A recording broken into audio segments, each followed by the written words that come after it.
We keep nuclear weapons underground in this country, in big, they call them silos. They are shaped like farm silos that hold grain, but instead of going up, they go down. And all over the northern plain states, we have these underground silos, these massive underground fortresses, which hold huge nuclear-armed intercontinental ballistic missiles in Montana, Wyoming, North Dakota. And a lot of them, especially the first ones that we built, are up in that northern tier of the country because they are a Cold War relic. And the idea was that you'd want them in the inland northern tier of the U.S., so you'd have plenty of time to see any incoming threat to those sites flying in from either coast. So you wanted them way inland. But B, you also wanted them way north, so you could fire those intercontinental ballistic missiles north over the Arctic Circle as the fastest path to go hit Moscow, right? To go hit Russia, or I guess the Soviet Union, since it was a Cold War thing. And there were some earlier missile silos with different kinds of weapons, but mostly what we think of when we think of those nuclear missile silos on the northern plains, mostly what we think of are the Minuteman sites for these huge 50-foot-long nuclear-armed intercontinental missiles, the Minuteman missiles. And those Minuteman missile sites in Montana, North Dakota, Wyoming, those started to go in the early to mid-1960s. And they are still there and still functioning today, because we as a country still have thousands of live nuclear weapons that we maintain in a constant state of readiness because sure, why not? But if you're going to decide as a country to do that, one thing you can't then do is let those nuclear weapons and those nuclear weapons sites fall into disrepair, right? This isn't like old books or soccer balls that you stashed in a milk crate on a shelf in your garage and forgot about, and, look, the mice got to them. Right? These are real live nuclear weapons that need upkeep and modernization. They need care and tending.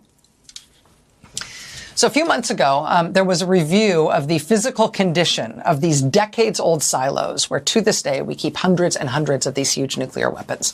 And at the end of that review, the Air Force reported, we need to dig all new silos for our nuclear missiles.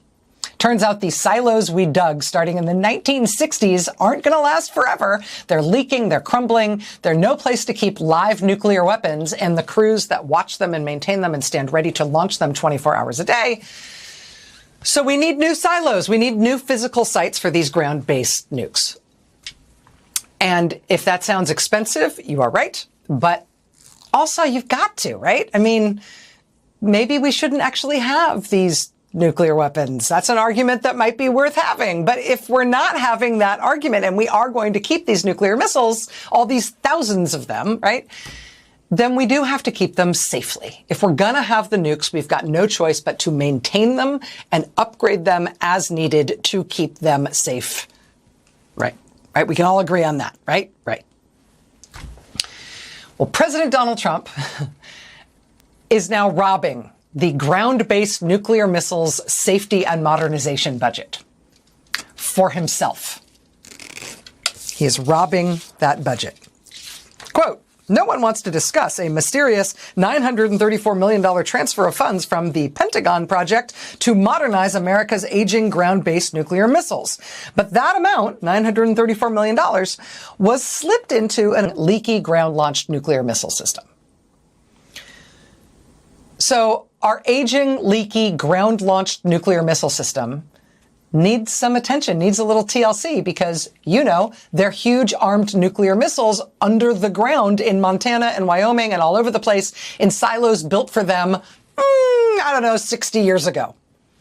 So they need a little TLC, our live nuclear weapons, but Trump is taking the money from that program for himself to instead fix up this plane that he wants, which, yes, he will use as Air Force One while he's president. But then, remember, he plans to keep it for himself after his presidency as part of his presidential library, which is a thing that does not exist.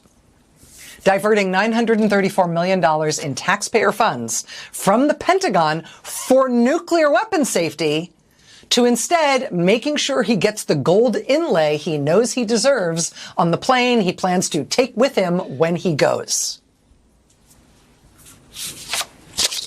Everywhere, all over the world, these guys are all the same. and they all want gold toilets. They all want to rob the country they lead blind, to give them gold gewgaws that make them feel special. 4 souls to another senseless act of gun violence, including a member of the New York City Police Department, Officer Islam. He served in the 47th Precinct. He was just 36 years old. He's an immigrant from Bangladesh, and he loved this city. He's a true blue New Yorker, not only in the uniform he wore, but in his spirit and energy of loving this city. And early tonight, I met with the officer's family. I told them that he was a hero, and we admire him for putting his life on the line. New York City Mayor Eric Adams late last night honoring a fallen NYPD officer, one of the 4 people shot and killed yesterday in Midtown Manhattan. Good morning and welcome to Morning Joe. It's Tuesday, July 29th. Willie, such a tragedy. And again, an NYPD officer and others gunned down senselessly yesterday in Midtown New York. Yeah, just a few blocks from where I'm sitting right now in Midtown Manhattan. These are the front pages this morning, Joe, of the New York tabloids. Terror with the investigation. The suspect did leave a note at the scene of the shooting where he mentioned his mental illness may be linked to CTE from his years playing high school football. Investigators are looking into whether that may be why he targeted the building, but they stress the investigation is early and ongoing. Officials also say they found a cell phone at the scene, as well as a rifle case, magazines with ammunition, a loaded revolver, and medication prescribed to the suspect. Among those killed, 36-year-old NYPD officer Didarul Islam, an immigrant from Bangladesh. He'd been with the department for more than 3 years. Police Commissioner Jessica Tisch spoke about the slain officer during a news conference last night. Officer Islam was married with 2 young boys, and his wife is pregnant with their 3rd child. He's assigned to the 4-7 precinct in the Bronx. He was doing the job that we asked him to do. He put himself in harm's way. He made the ultimate sacrifice, shot in cold blood. Now think about this. You have a box in your hands, but this box isn't filled with old books or buttons your mother saved. It contains nuclear apocalypse. Yes, a nuclear bomb. And these boxes are concrete tombs that our government affectionately calls silos, date back to the 1960s. It's like we're playing Fallout, but this is real life. There are hundreds of them in Montana, Wyoming, and North Dakota. So what does logic say? If we're still holding on to these bombs, let's at least store them properly, not in leaky, cracked, ricey silos. But no, Mr. Trump has other priorities. What are they? He's awarding a full $934 million from nuclear silo modernization to find his own flying palace.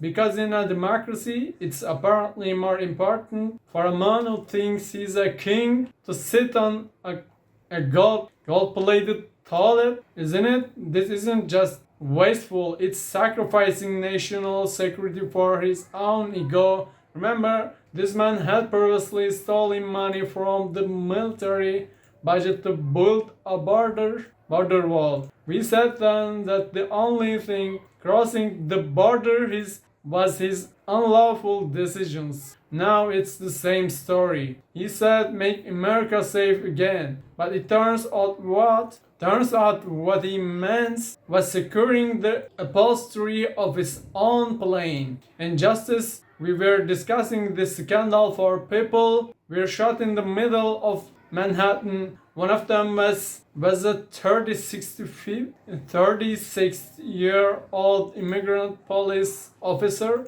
Didarul Islam. He came from Bangladesh and dedicated his life to serving this country. A father of 3, one of whom was not yet born. These are the real heroes of this country, not selfie dictators like Trump. But unfortunately, as this country loses its heroes, it glorifies its corrupt leaders. One dedicates his life to protecting his country, while the other steals millions and wants to gold plate his airplane cabin.